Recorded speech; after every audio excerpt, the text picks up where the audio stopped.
Assalamu alaikum, my name is Zulkarnain Haider and I am your accounting teacher. बहुत से बच्चों की फरमाइश के ऊपर मैं फाइनेंशियल एंड मैनेजरियल अकाउंटिंग जो बुक है उसका क्वेश्चन नंबर 4.7a वो आज सॉल्व करने जा रहा हूँ और मुकम्मल तफसील से आपको समझाऊंगा मैं और एक एक एंट्री जो है वो डिटेल से आपको एक्सप्लेन भी करूँगा और बताऊँगा कि उसका जो अकाउंटिंग ट्रीटमेंट है वो किस तरह हुआ और कैसे कैसे स्टेप बाय स्टेप मैं क्वेश्चन करता हूँ। आप लोग साथ रहिएगा, वीडियो मुकम्मल देखें और चलते हैं क्वेश्चन की तरफ। अच्छा, तो अब हम आ गए हैं अपने क्वेश्चन के ऊपर। तो फर्स्ट ऑफ ऑल आपने जो है ना ये क्वेश्चन अपने सामने रख लेना है, क्योंकि अब मैं भी ये वीडियो के अंदर आपको ये पढ़ने में मुश्किल आए बुक से, तो आप लोग इस तरह कीजिएगा कि ये बुक भी सामने रख लीजिए। क्वेश्चन है जी क्वेश्चन नंबर 4.6a, ठीक है। ये फाइनेंशियल मैनेजरियल अकाउंटिंग जो बुक है इसका चैप्टर नंबर 4 है और उसका क्वेश्चन नंबर 4.6a है, ठीक है। एल्पाइन एक्सपेंडिशंस ये वाला क्वेश्चन आपका। तो आप सब ने जब भी कोई क्वेश्चन स्टार्ट करना है उससे पहले आपने उसकी जो हेडिंग दी होगी वो ऊपर वो आपने लाजमी पढ़नी है, क्योंकि क्वेश्चन स्टार्ट करने से पहले जब आप ये हेडिंग पढ़ते हैं तब आपको उस क्वेश्चन के बारे में जो डिटेल्स हैं वो सारी बता दी जाती हैं कि ये जो क्वेश्चन है इसकी आगे फर्दर ये डिटेल है, इसको हमने इस तरह से पहले बनाया है, आपने मज़ीद इस तरह करना है और सारी डिटेल इसके अंदर शामिल होती है। तो आपने सबसे पहले ये पढ़ लेना है। मैं ये पढ़ लेता हूँ, आप सब ने बुक सामने रखनी है। Alpine expeditions operates a mountain climbing school in Colorado. Some clients pay in advance for service. Other are billed after service have been performed. Advance payments are credited to an account entitled unearned client revenue. Adjusting entries are perform on a monthly basis. अब हमें यहाँ से समझ आ गई कि हमने ये जो क्वेश्चन करना है ये हमने मंथली बेसिस के ऊपर करना है, ठीक है। ये हम मंथली बेसिस पे करेंगे और जितना भी इसका अकाउंटिंग ट्रीटमेंट होगा वो एक महीने पर होगा, उससे ज़ायद हमने कोई भी जो है ना इसकी एंट्री नोट नहीं करनी। सिर्फ एक मंथ की जो रिसेंट आपका मंथ है उसकी आपने सारी एंट्रीज जो है ना वो परफॉर्म करनी है, उनके फर्दर कोई एंट्री परफॉर्म नहीं करनी। उसके बाद वो कह रहे हैं an adjusted trial balance dated 31 December 2015 as follows. मतलब कि आपने जो है ना एक अनएडजस्टेड आपको मिल गया है ट्रायल बैलेंस और आपने उसको एडजस्टेड ट्रायल बैलेंस में कन्वर्ट करना है, ठीक है जी। अब ये ब्रैकेट में उन्होंने इन्फॉर्मेशन बता दिया। Bear in mind that adjusting entries have already been made for first 11 months of 2015 but not for December, ठीक है जी। अब ये भी पॉइंट एक नोटिसेबल है। अब उन्होंने कह दिया है कि एक साल के जो 11 महीने हैं जनवरी से नवंबर तक हमने उन सब की सारी एंट्रीज कर दी हैं और सारा जो है ना ट्रायल बैलेंस बना दिया, सारा उसकी एंट्रीज रिकॉर्ड हैं, क्लियर है पीछे से। लेकिन जो है ना आपका दिसंबर मंथ है उसकी हमने कोई एडजस्टिंग एंट्री नहीं की, कोई एडजस्टमेंट नहीं की, तो आप उसका आगे जो फर्दर क्वेश्चन है वो सिर्फ दिसंबर के मंथ का ही करेंगे, ठीक है जी। यहाँ तक क्लियर है। अब हमें ये गिवन है जी अनएडजस्टेड ट्रायल बैलेंस, ठीक है। उसके बाद ये उन्होंने अदर डाटा दिया हुआ है, यानी कि ये एडजस्टिंग एंट्रीज़ हैं, ठीक है जी। हम इनको एडजस्ट करके उसके बाद इसमें जो है ना एडजस्ट करके न्यू ट्रायल बैलेंस बनाएंगे। तो स्टार्ट करते हैं अपना क्वेश्चन। फर्स्ट एंट्री पढ़ते हैं हम। फर्स्ट है जी accrued but unrecorded fees earned as of 31st December amount to $6,400। अब ये चीज़ आपने अपने जहन में रखनी है कि जब भी आपने क्वेश्चन पढ़ना है और क्वेश्चन का जो डाटा समझना है वो आपने बहुत अच्छी तरह से समझना है, क्योंकि इस डाटा की जो अंडरस्टैंडिंग होगी ना वो जितनी आपकी अच्छी होगी उतना आप क्वेश्चन ईजीली कर सकते हैं। अब इसमें उन्होंने कह दिया जी accrued but unrecorded fees earned as of 31 December amount 6,400। पहले एक्रूड था और अनरिकॉर्डेड था, यानी कि एक्रूड था और पीछे जितने 11 महीने आपके गुजरे हैं उनमें आपने जो है ना रिकॉर्ड नहीं किया हुआ। एक्रूड था और अनरिकॉर्डेड भी था। अब उन्होंने क्या कर लिया जी, अर्न कर लिया है। As of 31 December amount $6,400। तो यहाँ से हमें सीधा सीधा पता चल गया कि भाई आपने जो है ना अकाउंट रिसीवेबल्स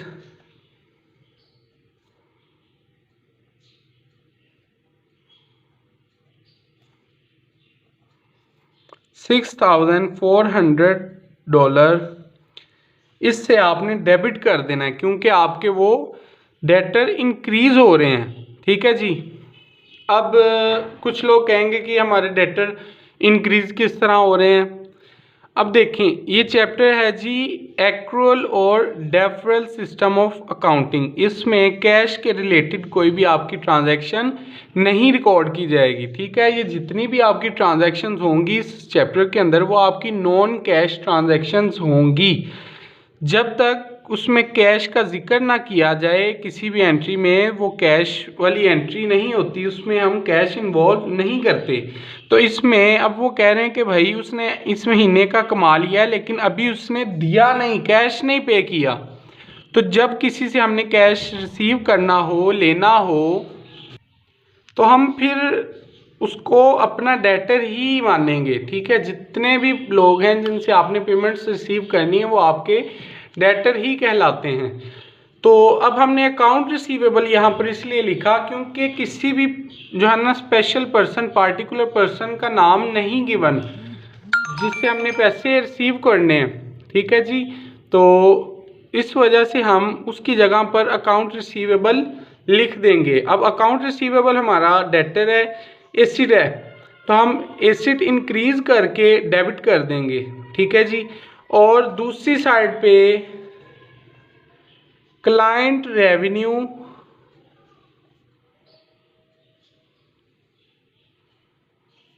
अर्न अकाउंट $6,400 से क्रेडिट कर दिया हमने। ये हमारी फर्स्ट एंट्री हो गई। ठीक है जी। अब सेकंड एंट्री मैं ये जो rule of debit and credit है ये भी मैं आपको स्क्रीन पर शो कर देता हूँ। ये आप लोगों ने स्क्रीनशॉट ले लेना है या फिर वीडियो रिकॉर्ड जो है ना स्टॉप करके आपने ये नोट डाउन कर लेना अपने किसी भी रजिस्टर के ऊपर या किसी भी जगह पर। फिर उसके बाद आपने वो सामने रखते हुए क्वेश्चन सॉल्व करना है और डेबिट एंड क्रेडिट करना है, उससे आपको बहुत ईजी रहेगा। ठीक है जी। तो अब हम नेक्स्ट एंट्री जो है अपनी वो पढ़ते हैं। Record show that $6,600 of cash received originally recorded as unearned client revenue had been earned as of December 31st। ठीक है जी। अब इसमें हमने ये किया है कि वो बता रहा है कि पहले आपका $6,600 जो है वो आपका अनअर्न्ड क्लाइंट रेवेन्यू के नाम से हमने रिकॉर्ड किया था और क्रेडिट किया था। तो अब साथ वो ये भी बता रहे हैं हैड बीन अर्न ऑफ 31 दिसंबर, यानी कि अब अर्न कर लिया है। ठीक है जी। जब हमने अनअर्न किया था, जब कमाया नहीं था, तब इसको क्रेडिट किया था, अब हम इसको डेबिट कर देंगे। ठीक है जी। अनअर्न क्लाइंट रेवेन्यू को डेबिट कर दिया।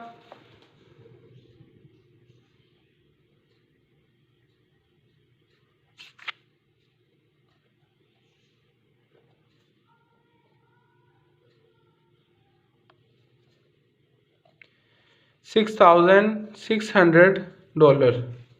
और दूसरा क्लाइंट रेवेन्यू अर्न हमारी इनकम है, हमारा रेवेन्यू है, इंक्रीज हो रहा है तो क्रेडिट कर दिया।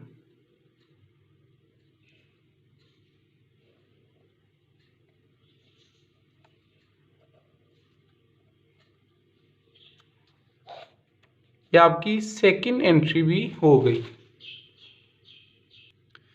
अब आप लोगों ने जब भी क्वेश्चन सॉल्व करना है तो मैंने जो ये स्क्रीन पर शो किया था rule of debit and credit, वो आपने माइंड में रखते हुए या किसी भी जगह पर नोट करके उसको सामने रख कर जो है ना कोई भी क्वेश्चन सॉल्व करना है, ठीक है जी। उससे आपको बहुत इजी रहेगा कोई भी क्वेश्चन सॉल्व करना।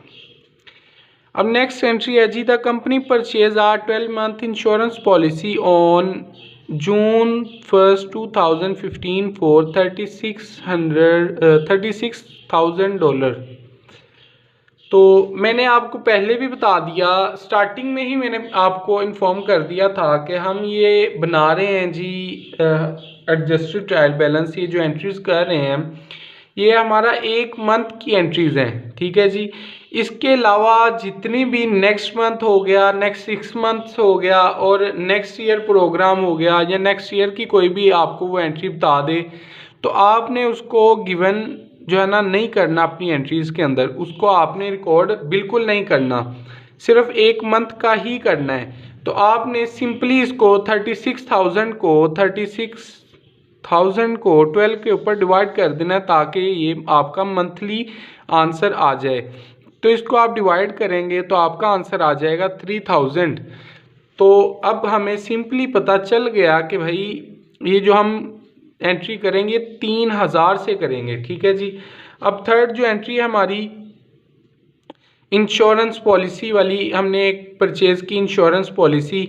अब ये आपने बात याद रखनी है कि उन्होंने ये नहीं बताया कि उन्होंने कैश पे कर दिया है, तो फिर हम इसको अपनी क्रेडिट ट्रांजैक्शन ही रिकॉर्ड करेंगे, ठीक है।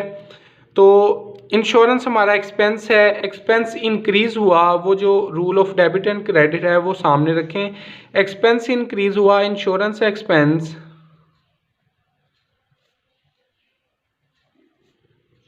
तो ये हमारा डेबिट हो गया, इंश्योरेंस एक्सपेंस इंक्रीज हो के।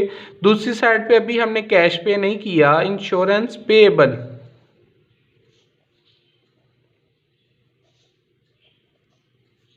हमारी लाइबिलिटी है, लाइबिलिटी इंक्रीज हो के क्रेडिट हो गई 3000 रुपये से। ये हमारी थर्ड एंट्री हो गई। अब हम अपनी फोर्थ एंट्री पढ़ते हैं जी। On December 1st 2015 the company paid $2,200 for numerous advertisement in several climbing magazines. Half of this advertisement have appeared in print of 31st December 2015। उसके बाद हाँ बस इतनी है, ठीक है जी। अब वो इस एंट्री के अंदर बता रहे हैं कि जी हमने एडवांस में पे किया था, प्रीपेड था हमारा $2200 का एडवर्टाइजमेंट, ठीक है जी। हमने एडवर्टाइजमेंट कंपनी को 2200 रुपये जो है एडवांस में पे किया हुआ था। वो हमारी एडवांस में जो पेमेंट थी, प्रीपेड था हमारा, उसमें से उसने वो 2200 में से हाफ, वो बता रहे जी हाफ, 2200 का हाफ क्या होगा जी 1100। तो यानी कि ये एंट्री हम करेंगे 1100 से। उसने कहा हाफ ऑफ दिस यानी 1100 रुपये जो हैं वो उसने एडवर्टाइजमेंट में लगा दिए और अभी भी 1100 रुपये हमारे उसकी तरफ पेंडिंग है। अभी जो है ना हमने 1100 से उससे सर्विस और लेनी है, ठीक है। तो अब हम इसकी एंट्री ये करेंगे कि एडवर्टाइजमेंट जो है हमारा एक्सपेंस था,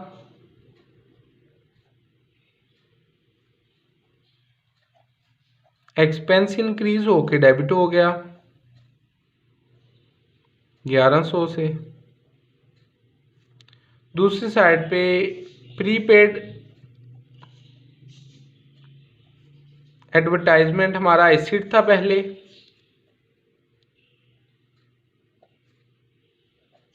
एसिड हमारा कम होके क्रेडिट हो गया 1100 से।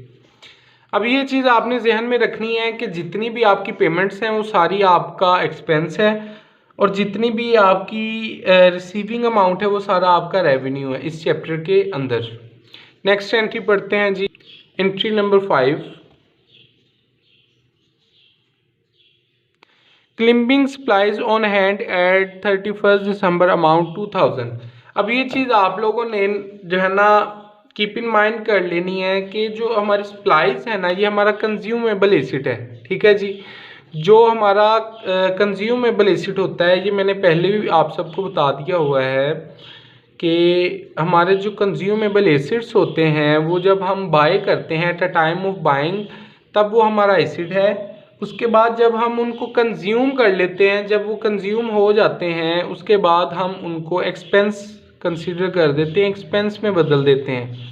फॉर एग्ज़ाम्पल, हम एक ऑफिस के लिए जब पेन खरीदते हैं तब वो हमारा एसिड जो है ना रिकॉर्ड किया जाता है, लेकिन जब वो हम कंज्यूम कर लेते हैं, यूज़ कर लेते हैं उस एसिड को, उस पेन को, तब हम क्या करते हैं, उसको एक्सपेंस में बदल देते हैं। तो अब यहाँ पर हम एंट्री कर रहे हैं क्लिम्बिंग सप्लाईज की, यानी कि कंज्यूमेबल एसिड्स की।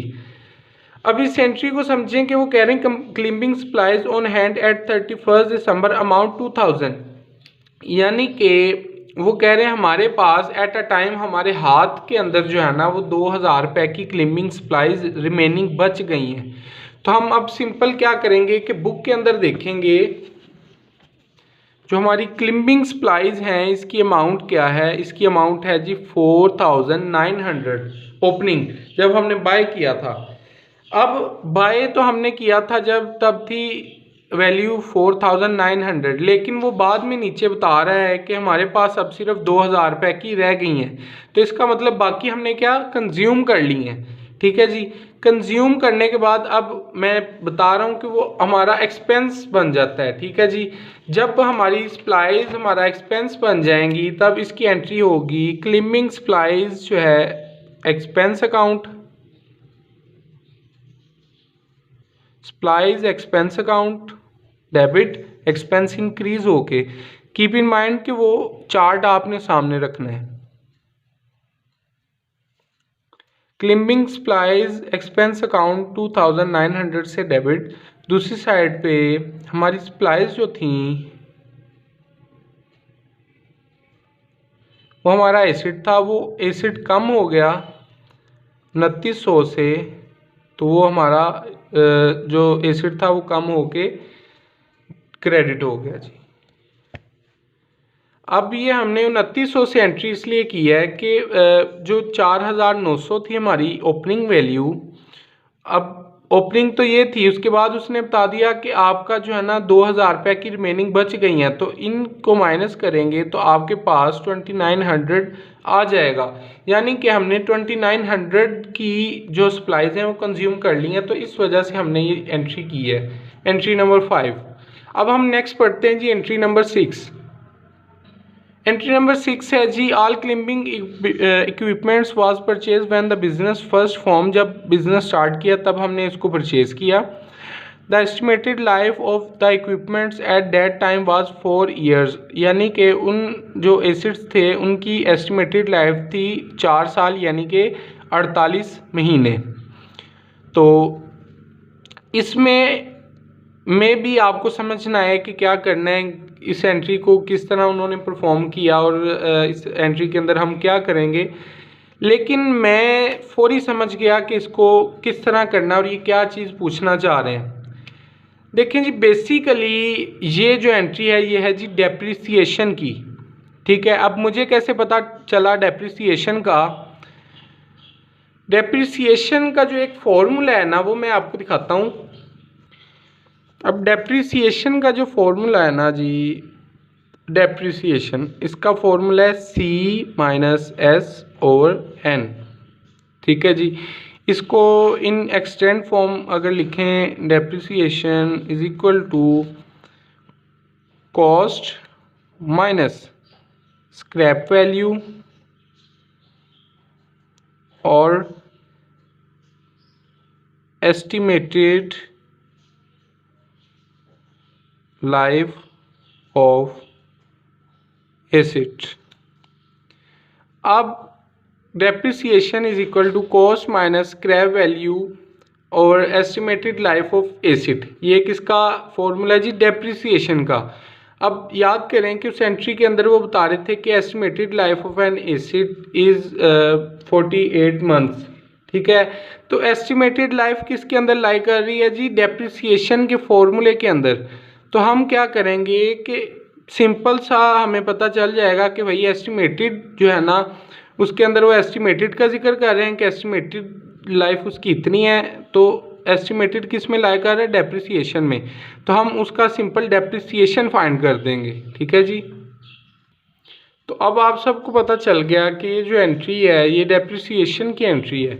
तो अब हम क्या करेंगे, सिंपली जो है ना, ये जो ऊपर ट्रायल बैलेंस गिवन है ना, इसके अंदर वैल्यू फाइंड करेंगे इक्विपमेंट्स की। ठीक है, तो इक्विपमेंट्स की वैल्यू ऊपर दी हुई है 57,600, 57,600।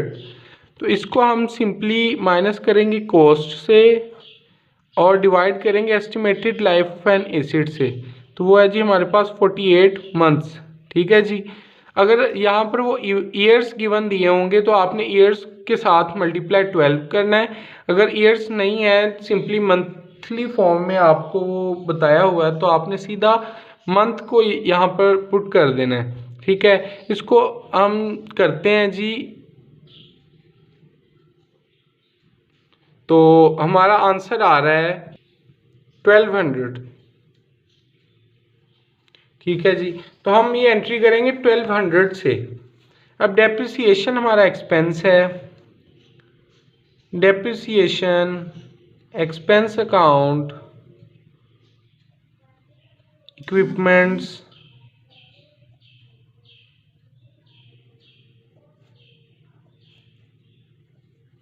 1200 से डेबिट हो गया बिकॉज ऑफ एक्सपेंस हमारा इंक्रीज हो रहा है। दूसरी साइड पर हम करेंगे कि एक्यूमुलेटेड डेप्रिसिएशन इक्विपमेंट को क्रेडिट कर देंगे, इसको क्रेडिट करेंगे 1200 से, तो ये आपकी एंट्री हो जाएगी। नेक्स्ट एंट्री पढ़ते हैं जी, entry number 7। On October 1st, 2015 the company borrowed $10,000 by signing an 8-month 9% note payable and further जो भी है। इसमें वो ये कह रहे हैं कि भाई एक कंपनी ने ना, जो हमारी कंपनी ना, उसने $10,000 जो है ना वो किसी से लिए थे उधार। ठीक है, और साथ उन्होंने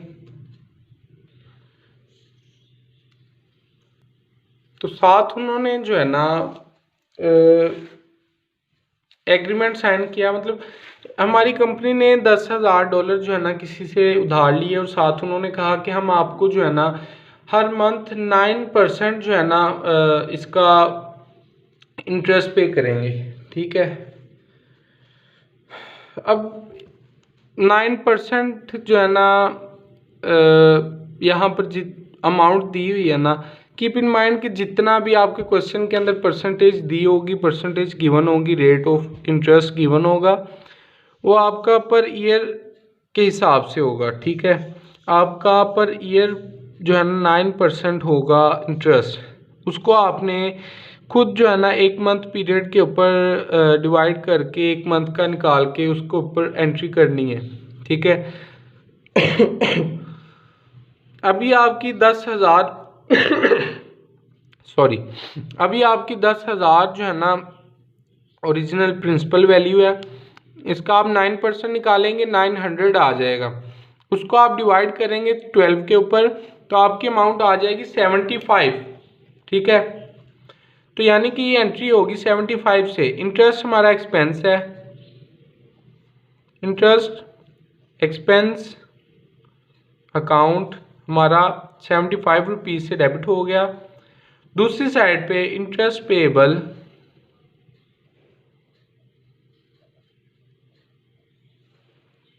ये हमारा क्रेडिट हो गया लायबिलिटी इंक्रीज होने की वजह से।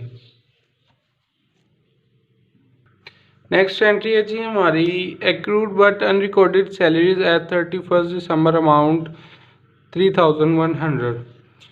यानी कि जो है ना सैलरीज देने का टाइम आया लेकिन जो है ना मालिक ने सैलरीज नहीं दी, तो हम क्या करेंगे कि इसको रिकॉर्ड कर लेंगे। ये याद रखिएगा कि कभी भी हमने जो है ना अकाउंटिंग को मालिक के ऊपर जो है ना डिपेंडेंट नहीं रखना, यानी कि मालिक के साथ नहीं चलना। हम अकाउंटिंग का जब भी टाइम आता है, जब भी ट्रीटमेंट मुकम्मल होता है तो हम उसकी एंट्री रिकॉर्ड कर देते हैं। हमें मालिक से कोई टेंशन नहीं कि वो जो है ना पेमेंट करे ना करे, वो उसकी सरदर्द है। हम जो है ना अपने टाइम के ऊपर भाई एंट्री अपने अकाउंट के अंदर रिकॉर्ड कर देते हैं। तो ये क्या करेंगे हम, एक्रूड बट अनरिकॉर्डेड सैलरीज। अब सैलरीज हमारा एक्सपेंस है, सैलरीज एक्सपेंस इंक्रीज होके डेबिट हो गया 3100 से। दूसरी साइड पे सैलरीज हमने अभी पे नहीं की, पेएबल है, पेएबल लाइबिलिटी हमारी इंक्रीज होके क्रेडिट हो गई 3100 से।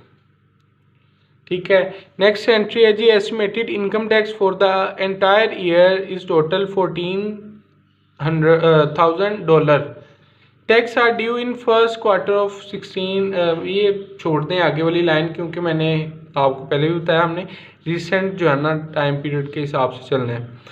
अब उसने कह दिया जी estimated income tax for year, पूरे साल का जो एस्टिमेटेड आपका इनकम टैक्स है ना वो है 14,000 रुपये।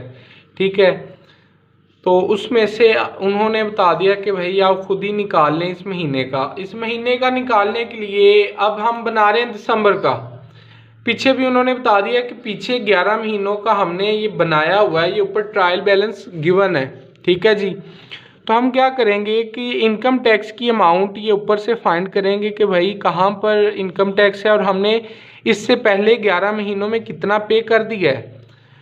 अब जो है ना ये लास्ट पर ही आ रहा है इनकम टैक्स एक्सपेंस, ये है जी 12,750, यानी कि हमने 14,000 में से 12,750 पे कर दिया है। अब हम 14,000 में से माइनस करेंगे 12,750, तो वो आपका आ जाएगा 1,250। ठीक है जी, तो यानी कि ये हम एंट्री करेंगे 1,250 से। ठीक है जी, अब लास्ट एंट्री है हमारी income tax expense. Income tax expense हमारा जो है ना इंक्रीज हो के डेबिट हो गया, क्योंकि ये एक्सपेंस है 1250 से। दूसरी साइड पे इनकम टैक्स पेएबल अभी पे नहीं किया, तो ये हमारी लाइबिलिटी इंक्रीज हो के क्रेडिट हो गई। ये हमारी जर्नल एंट्रीज कंप्लीट हो गई हैं जी। क्वेश्चन नंबर 4.6 ए की नेक्स्ट स्टेप जो है ना इसका एडजस्टेड ट्रायल बैलेंस का, वो हम बना रहे हैं जी नेक्स्ट वीडियो के अंदर। साथ रहिएगा और